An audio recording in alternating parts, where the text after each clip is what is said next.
Ladies and gentlemen, my name is Sophie. I am 15 years old.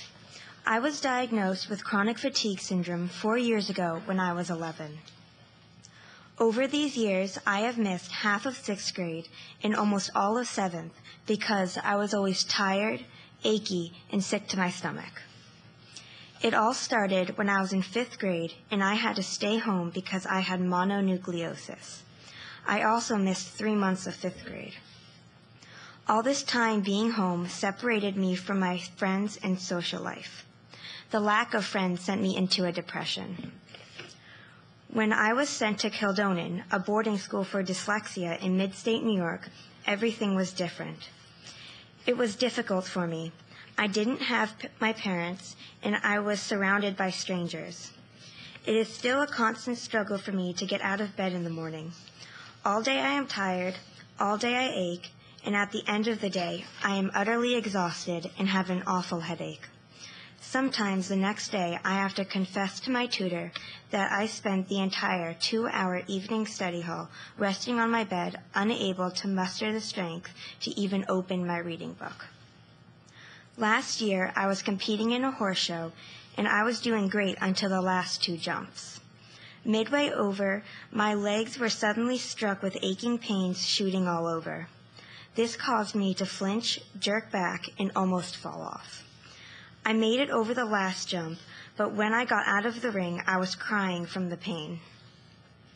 As we were cooling out the horses, it became harder for me to stand. My legs felt as if they were made of jello. After a hard and painful walk back to the dorm, I took a pill to reduce the pain, but that didn't work.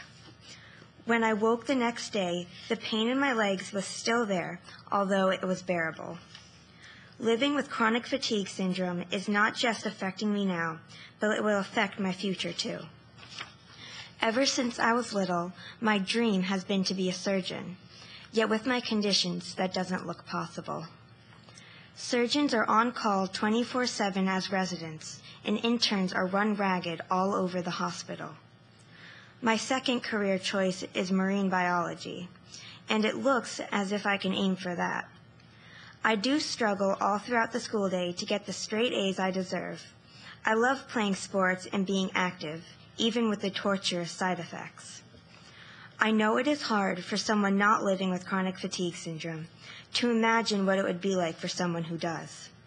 But I hope I have succeeded in explaining what it feels like, in spite of all the problems.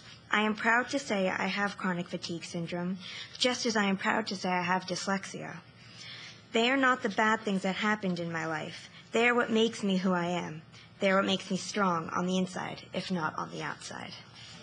Thank you.